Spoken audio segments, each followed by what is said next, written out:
नमस्कार दोस्तों, आपका स्वागत है हमारे YouTube चैनल पर। आज हम कक्षा 10 की प्रश्नावली नंबर 14.1 करेंगे। इससे पहले की जो प्रश्नावलियाँ हैं उनके वीडियोस हमारे YouTube चैनल पर है, आप जाकर देख सकते हैं। प्रश्नावली 14.1 प्रायिकता। आइए प्रायिकता को सबसे पहले हम समझते हैं। ध्यान दीजिएगा, सदैव ऐसा मान जिसमें एक घटना का होना और एक घटना का ना होना, जब दोनों को जोड़ा जाए तो हमेशा मान एक आता है। PE ये होता है घटना होने का संकेत, और PE के ऊपर जो एक बार लगी होती है इसका मतलब होता है प्रायिकता न होना। प्रायिकता होना और प्रायिकता ना होना, माफ़ कीजिएगा, घटना होना और घटना ना होना, इन दोनों को अब जोड़ेंगे तो प्रायिकता का योग हमेशा कितना आएगा? एक। और एक होता है घटना होना। इसका फॉर्मूला क्या होता है? E अनुकूल परिणामों की संख्या होती है और बट्टे में सभी संभव परिणामों की संख्या। जैसे इनके सवाल आएंगे तो आगे आपको समझा दिए जाएंगे। शुरू करते हैं 14.1 का पहला क्वेश्चन। हमें कुछ खालिस्तान दिए गए हैं और हमें दिया गया है घटना E की प्रायिकता प्लस घटना E नहीं होने की प्रायिकता। तो जैसे मैंने अभी आपको बताया कि घटना होना जो होता है PE और घटना E नहीं होना यानी कि P और E के ऊपर होता है एक बार। जब इन दोनों को प्लस किया जाता है तो हमारे परिणाम कितनी प्रायिकता आएगी वो पूछ रहा है। तो हम बता सकते हैं कि घटना होना प्लस घटना ना होना, तो इसका मान कितना आएगा? एक। तो पहले खालिस्तान में आएगा एक।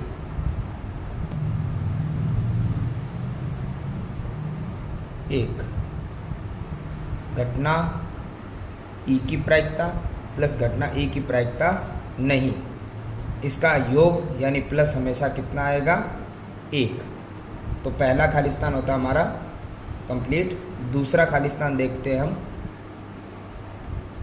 सेकंड नंबर दिया गया है उस घटना की प्रायिकता जो घटित नहीं हो सकती है। ये कह रहा है ऐसी प्रायिकता बताना है जो घटित नहीं हो सकती है। तो एक चीज़ ध्यान दीजिएगा, जो घटना हो ही नहीं सकती उसे हम क्या मान सकते हैं? जीरो। और ऐसी घटना को क्या बोला जाता है? जो घटना नहीं हो सकती है उसे बोला जाता है असंभव घटना। तीसरा खालिस्तान उस घटना की प्रायिकता जिसका घटित होना निश्चित है।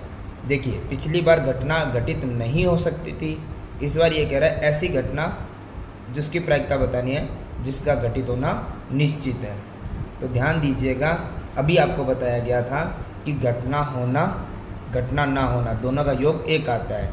यदि घटना न होना यहाँ पर जीरो है तो घटना होना कितना होगा? क्योंकि दोनों का योग एक आ रहा है, यदि ये जीरो है तो ये कितना आएगा? एक। एक प्लस जीरो बराबर कितना आएगा?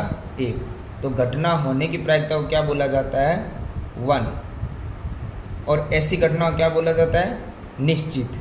क्योंकि जो होना है, घटित होना है, उसे क्या बोला जाएगा? निश्चित घटना।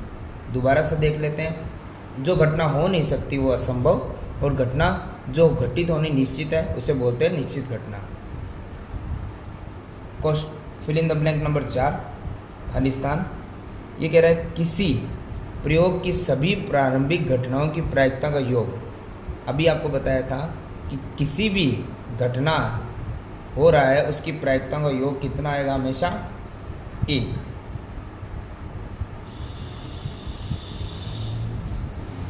और आखिरी फिल इन द ब्लैंक हमें दिया गया है किसी घटना की प्रायिकता जो किससे बड़ा हो सकता है और किससे छोटा हो सकता है या बराबर हो सकता है। तो आइए समझ लेते हैं। हमें पता है तो आपको समझा देते हैं कि ध्यान रखिएगा, जब किसी घटना की प्रायिकता हम निकालते हैं तो वो हमेशा जीरो से क्या हो सकता है? बड़ा और 1 से क्या हो सकता है, छोटा।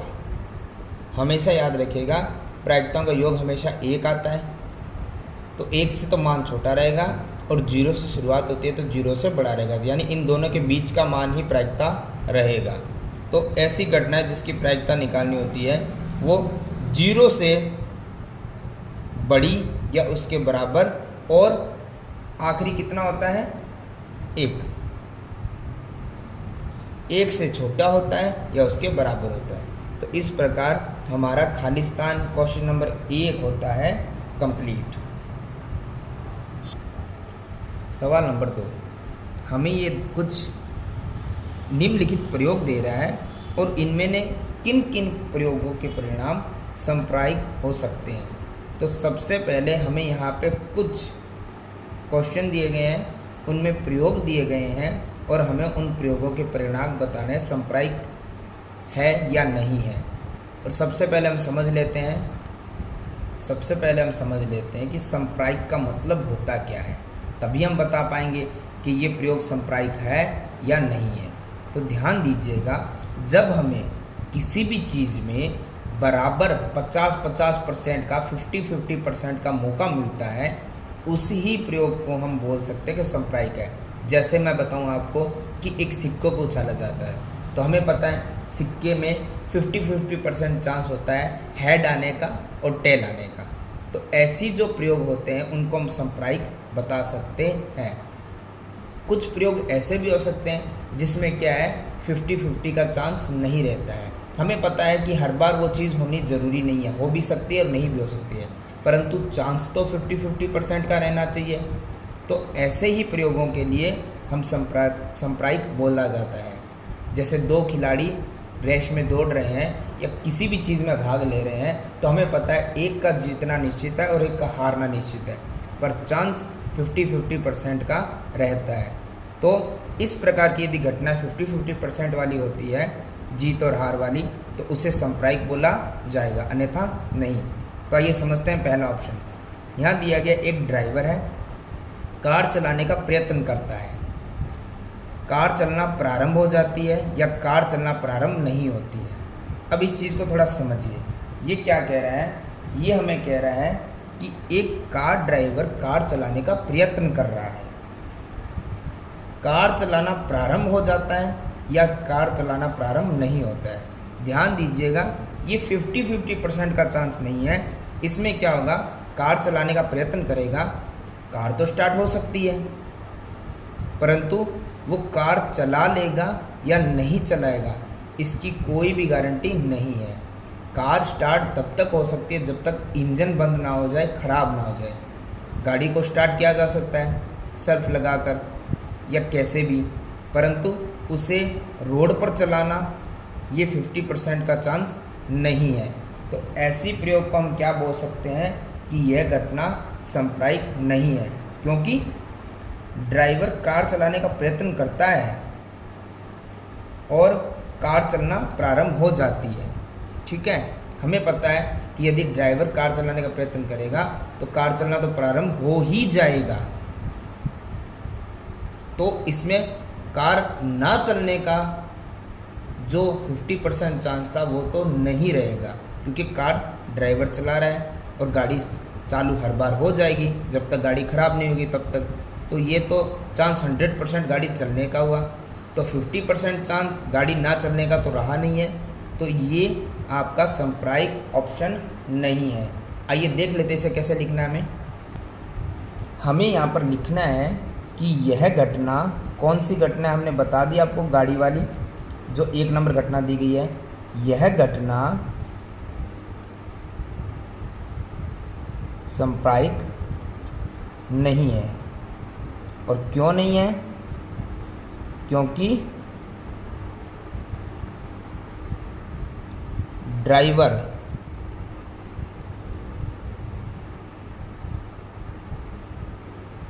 कार चलाने का यदि प्रयत्न करेगा तो कार तो क्या होगी, चलेगी।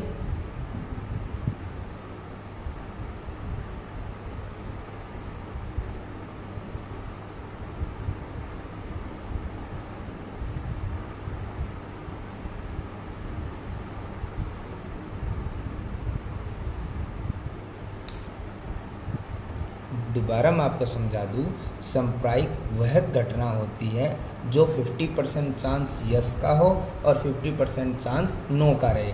लेकिन ये कह रहा है एक ड्राइवर कार चलाने का प्रयत्न कर रहा है तो कार तो चलेगी, कार का न चलने का ऑप्शन यहाँ पे तो 0% है, जब तक कार ख़राब ना हो जाए तब तक, और कार ख़राब होगा ऐसा हमें कहीं दिया गया नहीं है। तो ये 50% चांस दोनों तरफ नहीं है, इसमें कार सिर्फ ड्राइवर चलाएगा तो चलेगी ही, रुकेगी या बंद होगी नहीं, तो ये घटना सांप्रायिक नहीं है। यदि ऐसा कोई घटना हो जो 50% चांस हमें लगे, उसे हम सांप्रायिक बोल सकते हैं। अब हम देखते हैं घटना नंबर 2।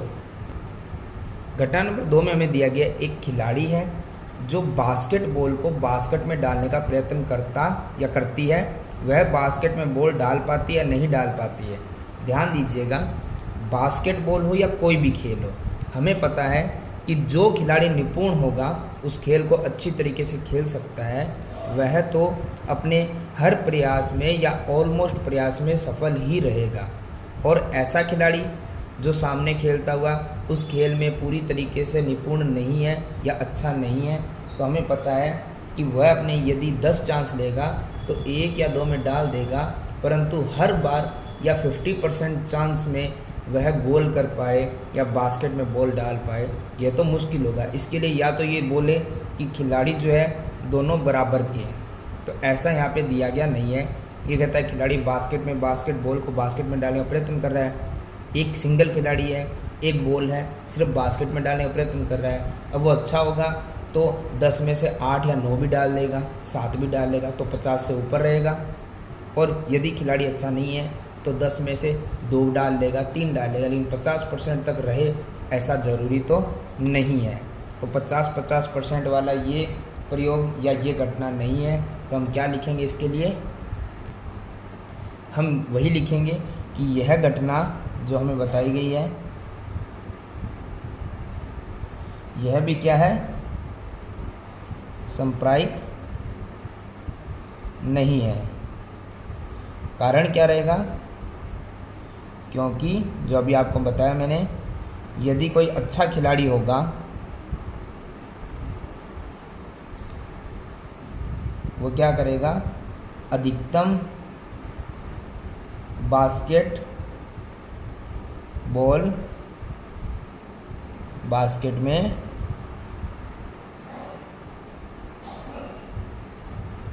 डाल देगा। दोबारा मैं बता दूं आपको, यहाँ पे मैं ये नहीं कह रहा हूँ कि कोई अच्छा खिलाड़ी हर बार बास्केटबॉल को बास्केट में डाल देगा, परंतु हमें यहाँ पे 50% चांस का बोला है। तो मैं वापस से बता दूं, कोई अच्छा खिलाड़ी को 10 में से 8, 7 कितने, कम से कम 50% से ज़्यादा उम्मीद रहेगी उसके बास्केटबॉल में बास्केट को डालने के लिए, बास्केट में बास्केटबॉल को डालने के लिए। और यदि कोई खिलाड़ी ही खराब होगा तो ज़रूरी नहीं है वो अपने 10 में से 2 अटैम्प्ट कर ले, 3 अटैम्प्ट कर ले, बॉल को डाल भी दे बास्केट में, परंतु हर बार डाल के 50% तक चांस ले, ये ज़रूरी नहीं है। कभी कभार कहते हैं ऐसा तुक्का लग जाता है और हो जाता है, लेकिन हर बार ऐसा नहीं हो सकता। तो दूसरी घटना भी हमारी क्या थी? सांप्रायिक नहीं थी। अब हम चलते हैं तीसरी घटना के पास। घटना नंबर 3 हमें याद दिया गया है, एक सत्य असत्य प्रश्न है, उसका अनुमान लगाया जाता है उत्तर सही होगा या गलत होगा। एक सत्य असत्य का यदि क्वेश्चन है, यदि कोई सत्य करता है तो यदि उसका उत्तर असत्य होता है तो वो सत्य वाला गलत हो जाएगा, और असत्य करता है और हमें लगता है कि उसका उत्तर सत्य हो सकता है तो असत्य वाला गलत हो जाएगा। यानी कहने का मतलब ये है कि जब हम ट्रू फॉल्स वाला कोई क्वेश्चन कर रहे हैं उसमें 50% चांस हो सकता है उत्तर के सही होने का या गलत होने का। यदि हमें पता नहीं है कि उस क्वेश्चन का उत्तर क्या होगा, हमें इतना पता या तो ट्रू होगा या फॉल्स होगा, और हम एक तुक्का लगा देते हैं, तो हमें पता है उसका आंसर या तो सही या गलत, दोनों का 50% चांस है। तीसरी चीज़ उसमें होने वाली नहीं है। जैसे इसमें था कि कार ड्राइवर कार चला रहा है तो चलेगी, बंद नहीं होगी जब तक गाड़ी ख़राब ना हो। खिलाड़ी अच्छा तो बास्केट करेगा ही करेगा, बुरा है तो बास्केट कम करेगा। 50 वाला चांस यहाँ नहीं था, लेकिन यहाँ है। यदि दो चीज़ें हैं सही और गलत, तो हमें पता है कि कुछ एक तो हो जाना तय ही है, तो 50-50% दोनों के चांस रहेंगे। तो यह ऐसा जो हमारा घटना होती है उसे हम कह सकते हैं कि ये संप्रायिक है। तो हम लिख सकते हैं 3 नंबर क्वेश्चन में, यह घटना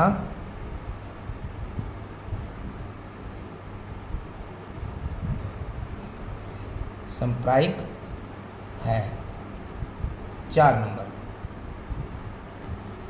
यहाँ दिया गया एक बच्चे का जन्म होता है, वह लड़का या लड़की है। हमें पता जब बच्चे का जन्म होगा या तो वो लड़का होगा या लड़की होगी, यानी 50% चांस बच्चे के होने से पहले हम नहीं बता सकते वो लड़का या लड़की है। तो हम पता तीसरा कोई ऑप्शन नहीं होने वाला, तो लड़का या लड़की तीनों में से एक ऑप्शन होगा, यानी 50% दोनों के चांसेस रहते हैं बच्चे होने से पहले। हम किसी भी जगह तुक्का लगा सकते हैं कि लड़का हो गया लड़की, 50-50% चांस होता है। 100% तो वो बच्चा होने के बाद ही बता सकते हैं, लेकिन इसमें हम ये कह सकते हैं कि घटना संप्रायिक है, क्योंकि 50% चांस जन्म होने पर लड़का भी हो सकता है लड़की भी हो सकता है, जन्म होने से पहले हम बता सकते हैं। तो ये घटना है संप्रायिक। घटना नंबर 4, यह घटना भी क्या है, संप्रायिक है। तो सवाल नंबर 2 होता है हमारा कंप्लीट। क्वेश्चन नंबर 3, ये कह रहा है फुटबॉल का एक खेल है और उसको प्रारंभ करते समय यह निर्णय लेना है कि कौन सी टीम पहले बॉल लेगी। इसके लिए सिक्का उछालना है। जब हम किसी खेल को खेलते हैं तो सबसे पहले हम टॉस करते हैं, सिक्के को उछालते हैं। ये कह रहा है यह न्याय संगत विधि क्यों मानी जाती है। फुटबॉल क्या हर खेल में हम देखते हैं कि सबसे पहले टॉस होता है, सिक्के को उछाला जाता है, जिसमें 2 पक्ष होते हैं, एक हेड और एक टेल। इस चीज़ को ही न्याय संगत क्यों माना गया है, यहाँ पे ये कह रहा है फुटबॉल को शुरू करने से पहले। तो ध्यान दीजिएगा, हम लिख देते हैं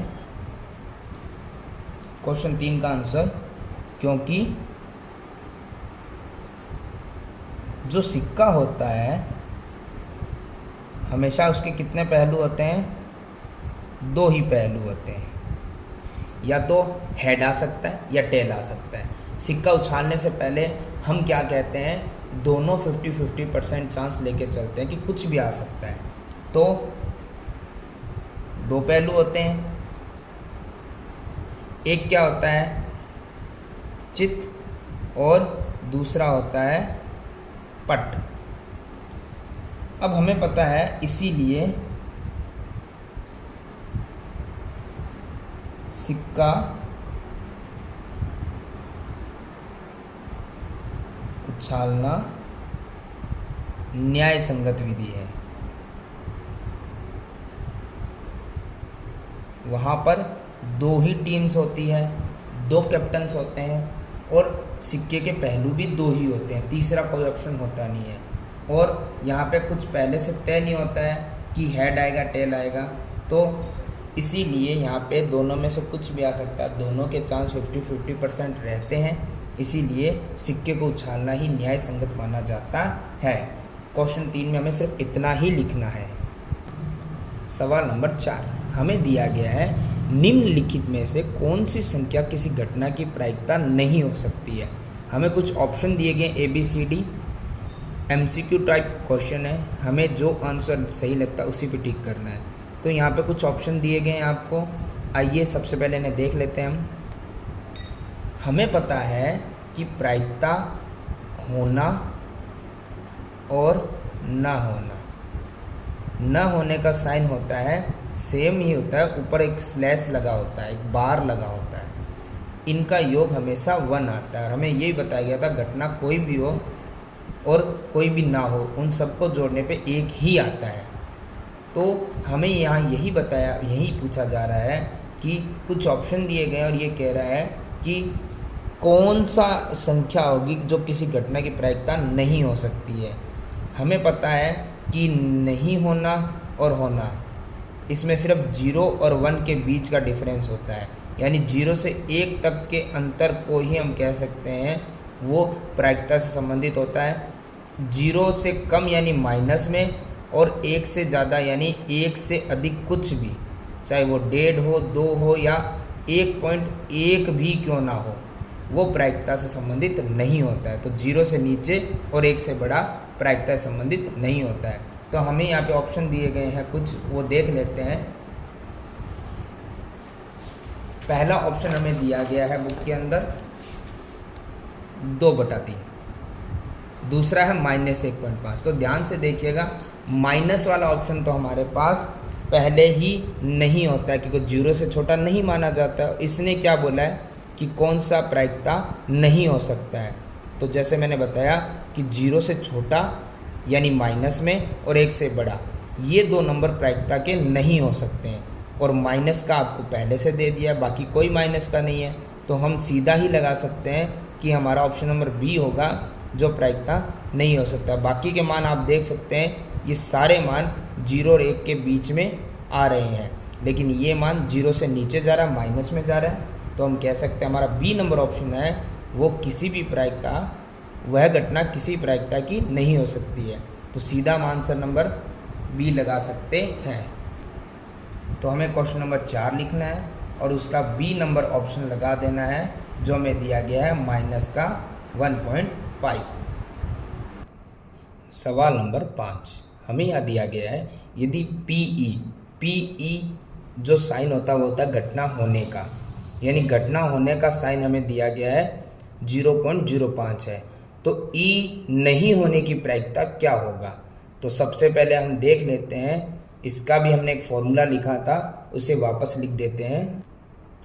जैसे कि आपको बताया था कि सदैव क्या होता है, PE यानी घटना होना प्लस PE और ऊपर बार यानी घटना न होना, इनका योग हमेशा कितना आता है 1।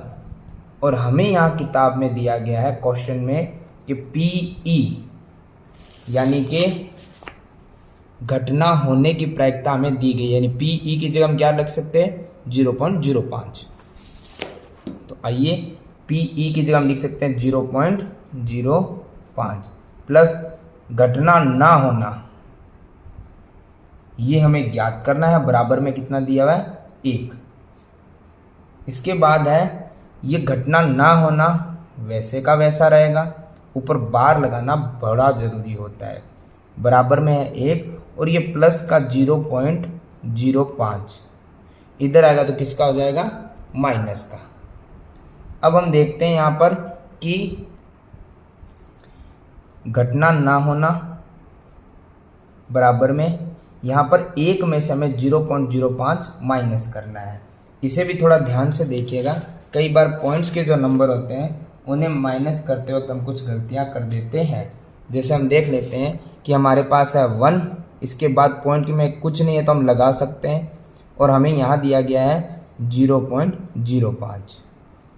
अब ध्यान रखिएगा 0 में से 5 घट नहीं सकता, यहाँ से भी हम कैरी यानी हासिल नहीं ले सकते, तो यहाँ से हम हासिल लेंगे तो ये कितना हो गया 10 इसको हासिल देगा तो ये हो गया 9 और वो कितना हो गया 10 में से 5 जाएगा तो बचेगा 5, यहाँ ये हो गया था 9 में से 0 जाएगा तो 9 पॉइंट का पॉइंट, और यहाँ इसने अपनी हासिल दे दी तो यहाँ क्या बचा था 0 में से 0 जाएगा तो बचेगा 0, यानी कि इसका आंसर आएगा 0.95। 0.95। इस प्रकार घटना ना होने की प्रायिकता हमसे पूछी थी, घटना ना होने की प्रायिकता कितनी आई है 0.95। तो हमारा क्वेश्चन नंबर 5 होता है कंप्लीट। क्वेश्चन नंबर 6 हमें दिया गया, एक थैले में केवल नींबू की महक वाली मीठी गोलियां हैं। ध्यान रखिएगा थैले में केवल नींबू की महक वाली मीठी गोलियां हैं और कोई नहीं। मालिनी बिना थैले में जाके उसमें से एक गोली निकालती है। सिंपल सी बात है, जब थैले में केवल नींबू की गोलियां हैं तो हमें अगर एक गोली भी निकालेंगे तो वो गोली किसकी आएगी नींबू की। ये कह रहा है इनकी प्रायिकता निकालो। क्वेश्चन नंबर 1 संतरे की महक वाली गोलियां कितनी आएगी। तो थोड़ा ध्यान दीजिए, इस थैले में किस प्रकार की गोलियां दी गई थी नींबू की, तो संतरे की तो एक या आधी भी गोली नहीं निकल सकती है। तो पहले क्वेश्चन को हम कैसे हल करेंगे, हम यहाँ लिखेंगे 6th का फर्स्ट नंबर क्वेश्चन कि संतरे की महक वाली गोलियां एक चीज़ ध्यान दीजिए, नींबू की सिर्फ गोलियां हैं, तो संतरे की गोलियां आ सकती है इसके अंदर से। हमें ये कह रहा है इसकी प्रायिकता क्या हो सकती है वो ज्ञात करनी है। तो क्या हो सकती है? 0, क्योंकि उसमें बाकी किसी प्रकार की तो गोलियां थी नहीं और संतरे की तो नहीं थी। क्या थी? सिर्फ नींबू की। तो उस थैले संतरे की गोलियां निकल सकती है क्या? नहीं निकल सकती। यानी ये कैसी घटना है? यह है असंभव घटना। इसी का क्वेश्चन नंबर 2 देखते हैं हम। क्वेश्चन नंबर 2 में हमें दिया गया है यहाँ पर नींबू की महक वाली गोली। तो हमें पता है इस थैले में नींबू की महक वाली गोलियां तो है, तो उसकी प्रायिकता हम देखते हैं कैसे आएगी। लिख देते हैं नींबू की महक वाली गोलियां, उनकी प्रायिकता बताइए। तो हमें पता है नींबू की गोलियां तो जरूर निकलेगी, हर बार निकलेगी। तो प्रायिकता जब होती है तो उनका योग हमेशा कहाँ तक जाता है? 1 तक। मैंने अभी बताया था आपको 0 से कम नहीं और 1 से अधिक नहीं। तो ये तो नींबू की गोलियां तो निकल सकती है नींबू की महक वाली गोलियां वाले थैले से, तो इसका आ जाएगा योग 1 और यह घटना निश्चित है।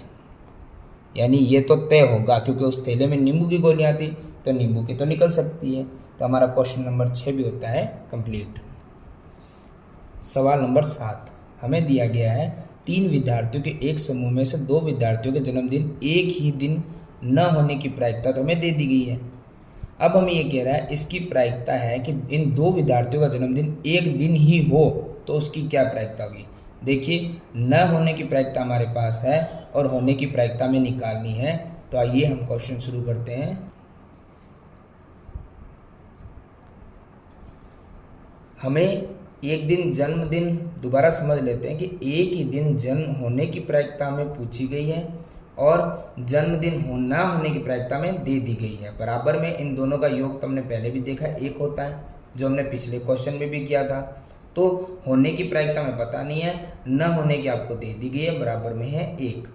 तो होना बराबर में 1 और ये प्लस का इस तरफ होगा तो माइनस। तो घटना होना बराबर में 1 में से हम 0.992 को घटाएंगे तो हमारा उत्तर आएगा 0.008। यानी कि एक ही दिन जन्म होने की प्रायिकता हमसे पूछी गई थी और प्रायिकता ये 0.008। तो इस प्रकार हमारा सवाल नंबर 7 भी होता है कंप्लीट। सवाल नंबर 8 हमें दिया गया एक थैले में 3 लाल 5 काली गेंदें हैं। इस थैले में से यदि एक गेंद यादृच्छा निकाली जाती है तो इसकी प्रायिकता क्या होगी। पहला क्वेश्चन है लाल होने की, दूसरा है लाल ना होने की। तो सबसे पहले गेंदें कितनी हम लिख लेते हैं। लाल हमारे पास 3 है, काली हमारे पास 5 है। तो हम देख लेते हैं हमारे पास लाल गेंद कितनी थी, 3 गेंदें, और काली गेंदें हमारे पास थी 5 गेंदें। तो सबसे पहले हम देख लेते हैं कुल कितनी गेंदें हमारे पास। कुल हमारे पास हुई है 8 गेंदें। फिर हमें ये पहला क्वेश्चन पूछ रहा है लाल गेंद होने की प्रायिकता।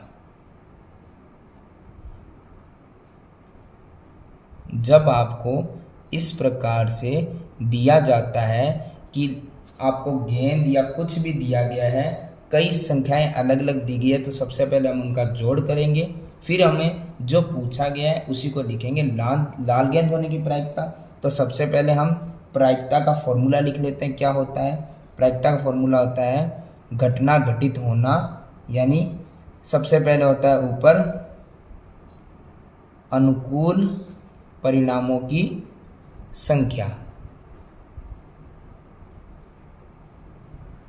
और बट्टे में सभी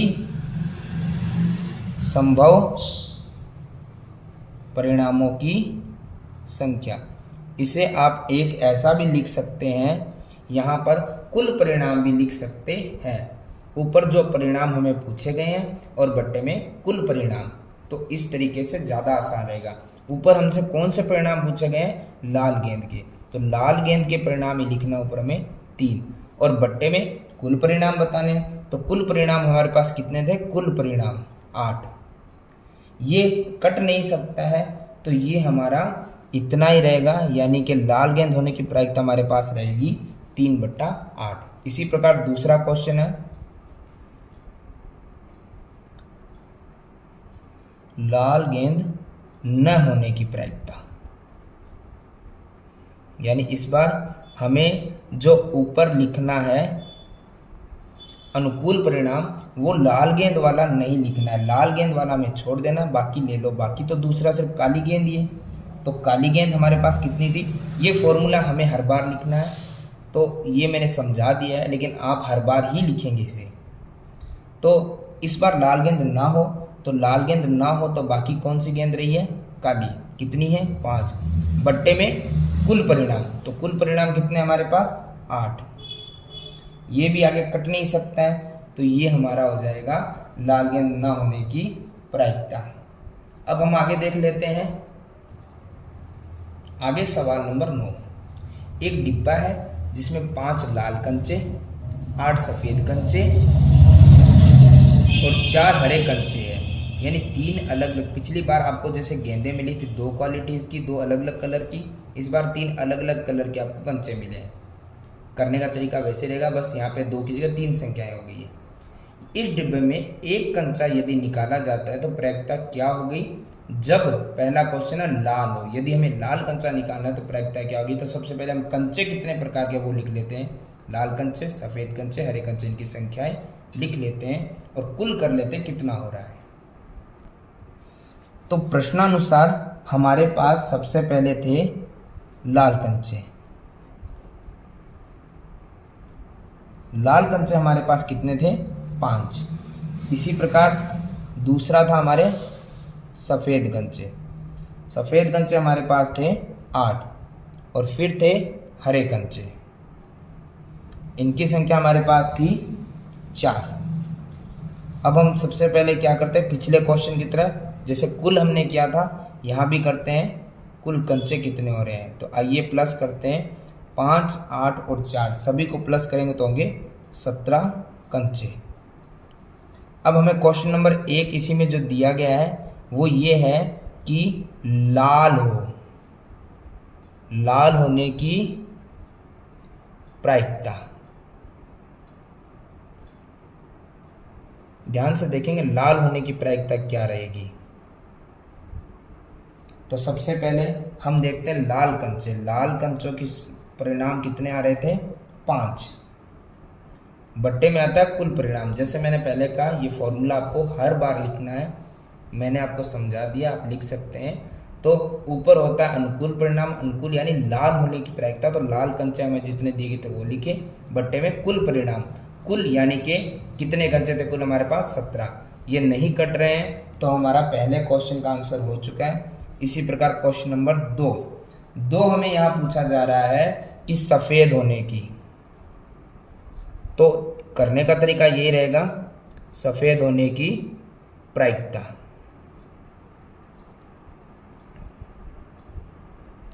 तो सबसे पहले देखते हैं सफ़ेद कंचे हमारे पास है कितने, 8 थे और बट्टे में कुल कितना परिणाम था, 17। नहीं कट रहा है, तो ये हमारा दूसरा भी हो गया। और तीसरा नंबर हमारा क्वेश्चन था हरे होने की, माफ कीजिएगा हरे न होने की। इसे थोड़ा ध्यान से देखिएगा।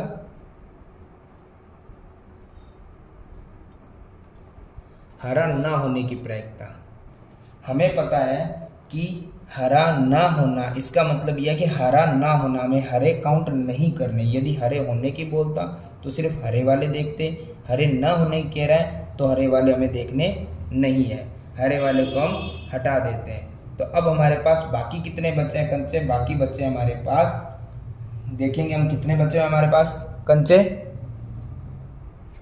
बाकी हमारे पास बचे हुए हैं 5 और 8, यानी कि 5 और 8 13।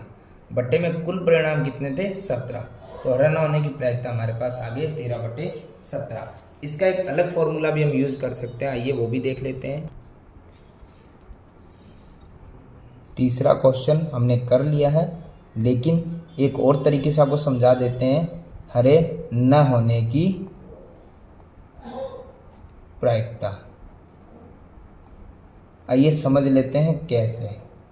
सबसे पहले हम क्या करते हैं, ये वाला फॉर्मूला अप्लाई करते हैं जो हमने पहले भी किया है। घटना जो घटित होती है वो प्लस में घटना नहीं घटित हो रही है वो बराबर में 1। तो देखिए हरा न होने की प्रायिकता बताना है तो पहले हम घटना घटित क्या हो रही थी यानी हरे हो रहा था उसकी प्रायिकता देख लेते हैं। तो हरा हो रहे थे 4 और बट्टे में कुल परिणाम थे 17। प्लस में न होने की प्रायिकता तो हमें पता नहीं है, ये पूछी जा रही है, बराबर में है 1। अब हम देखते हैं न होने की प्रायिकता हमें बतानी है, बराबर में 1 है और ये प्लस का 4/17 जो था 4/17 वो इस तरफ आ जाता है। अब हम देखते हैं कि बट्टे में कुछ नहीं तो हम 1 लगाते हैं और लसपा विधि से करते हैं। 1 और 17 का लसपा कितना होगा 17। नीचे वाले सभी नंबर्स का हम डिवाइड करेंगे और ऊपर वाले नंबर से क्या करेंगे गुणा। तो हमारा हो गया है 1 की 17 से भाग 17 और 17 एकम 17 माइनस 17 का 17 हम डिवाइड एक बार और 1 की गुणा 4 से 4। 17 - 4 होता है 13, बट्टे में है 17। तो हमने वैसे भी निकाल लिया था और ये ऐसे भी हम तरीके से आंसर निकाल सकते हैं। आगे है सवाल नंबर 10। हमें बताया जा रहा है एक पिगी बैंक है, उसमें 50 पैसे के 100 सिक्के, 1 रुपये के 50 सिक्के और 2 रुपये के 20 सिक्के और 5 के 10 सिक्के हैं। यदि पिगी बैंक को हिलाकर उल्टा करें और कोई एक सिक्का गिरता है तो परिणाम संप्रायिक है, यानी 50-50% चांस सभी के कोई भी सिक्का गिर सकता है। तो इसकी प्रायिकता है वह गिरा हुआ सिक्का। तो इसमें पहला क्वेश्चन है 50 पैसे का होगा, तो हमें 50 पैसे की प्रायिकता बताने से पहले सभी प्रकार के जो सिक्के हैं उनको और उनकी संख्याएं कितनी कितनी है वो लिखनी पड़ेगी। आइए हम लिख लेते हैं। Question number 10। तो सबसे पहले हम लिखते हैं 50 पैसे का हमें सिक्का दिया गया है, तो 50 पैसे के सिक्के। ध्यान से देखिएगा हमें दिया गया है 50 पैसे के 100 सिक्के हैं, तो सिक्के और सिक्कों की संख्या हमें दोनों ही लिखनी है। फिर इसके बाद दूसरे प्रकार के जो सिक्के थे वो हमारे थे 1 रुपये के, तो 1 रुपये के सिक्के सबसे पहले हमें जो किताब में प्रश्न में दिए गए हैं उन्हीं की संख्या लिखनी है। 1 रुपये के हमारे पास थे 50 सिक्के। इसी प्रकार आगे हम देखते हैं 1 रुपये के बाद हमारे पास थे 2 रुपये के सिक्के।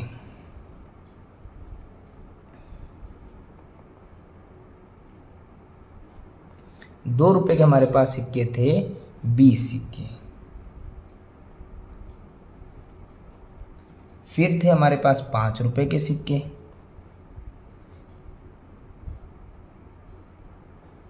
5 रुपये के सिक्के हमारे पास थे टोटल 10 सिक्के। उसके बाद हमारे 5 रुपये के साथ समाप्त हो गए थे। अब हम क्या करते हैं कुल सिक्के, यानी कि कुल परिणामों के लिए हमें कुल सिक्के चाहिए। तो हम देख लेते हैं हमारे पास कुल सिक्के कितने हो रहे हैं। हम सभी सिक्कों को जोड़ देंगे तो हमारे पास हो जाएंगे 180 सिक्के, यानी कुल परिणाम हमने निकाल लिया। अब हम देखते हैं क्वेश्चन नंबर 1। क्वेश्चन नंबर 1 में हमें दिया गया है कि 50 पैसे का होगा, यानी कि 50 पैसे के सिक्के के होने की प्रायिकता बताना है हमें, होने की प्रायिकता। तो फॉर्मूला हमें पता है, ऊपर होता है संभव परिणाम और बट्टे में क्या होता है कुल परिणाम।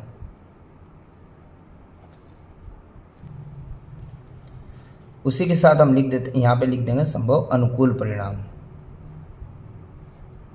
बट्टे में कुल परिणाम। तो देखिए 50 पैसे के सिक्कों की प्रायिकता देखनी है तो 50 पैसे के सिक्के थे कितने हमारे पास 100 थे, और बट्टे में कुल परिणाम यानी कुल सिक्के कितने थे 180। जैसा मैंने आपको पिछले क्वेश्चन में बताया था, यदि कुछ कट सकता है तो हम काट देंगे, यदि नहीं कट रहा है तो वैसे वैसे लिख देंगे। 0 से 0 कट गया, 2 की टेबल से 10 गया 5 बार और 2 की टेबल से 18 गया 9 बार, यानी 5/9 हमारा पहले क्वेश्चन का आंसर तो आ चुका है। अब क्वेश्चन नंबर 2। 5 रुपये के सिक्के न होने की प्रायिकता।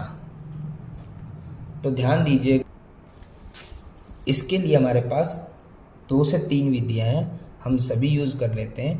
पहले 5 रुपये सिक्का न होने की सबसे आसान विधि, उसके लिए हम क्या कर सकते हैं, जब हमें पता है कि 5 रुपये का सिक्का न होने के लिए देख रहे हैं तो 5 रुपये का सिक्का हमें नहीं लेना है, पर उसके अलावा तो हम सभी ले सकते हैं। तो 5 के अलावा हमारे सिक्के जो है 100, 50, 150 और 20 170, तो हम लिख देते हैं 170। बट्टे में कुल परिणाम थे हमारे पास 180, तो 0 से 0 कट गया, बचेगा हमारे पास 17/18। पहला तरीका हुआ ये। इसके अलावा एक तरीका और है, वो निकालने के लिए हम देख सकते हैं, हमें फॉर्मूला ये लगाना पड़ेगा, घटना घटित हो रही है प्लस में घटना घटित नहीं हो रही है बराबर में 1। तो घटना घटित किसकी, 5 रुपये की। 5 रुपये सिक्का होने की प्रायिकता कितनी हो सकती थी, 10, बट्टे में कुल परिणाम होते 180, प्लस में न होने की प्रायिकता हमसे पूछी गई, हमें पता नहीं है, बराबर में है 1। तो हम देखते हैं हमारे पास यहाँ पर प्रायिकता न होने की बराबर में 1, और ये प्लस का 10/80 इधर आएगा तो बट्टे में होगा, प्लस का इधर आएगा तो हो जाएगा माइनस, बट्टे में 1 लगाएंगे और हम लसपा विधि से करेंगे। तो 1 और 80 का 180 का लसपे आता है 180। वही तरीका है, हर जितने भी उनका भाग और अंश से करेंगे गुणा। तो 1 का 1 में 180 में भाग 180 बार, 180 के 1 से गुणा 180, माइनस 180 का 180 में भाग 1 बार और 1 की 10 से गुणा 10, बट 180 में 10 घटेगा तो आएगा 170, बट्टे में है 180। तो 0 से 0 कट गया, आया 17/18। तो आंसर दोनों तरफ समान रहेगा। करने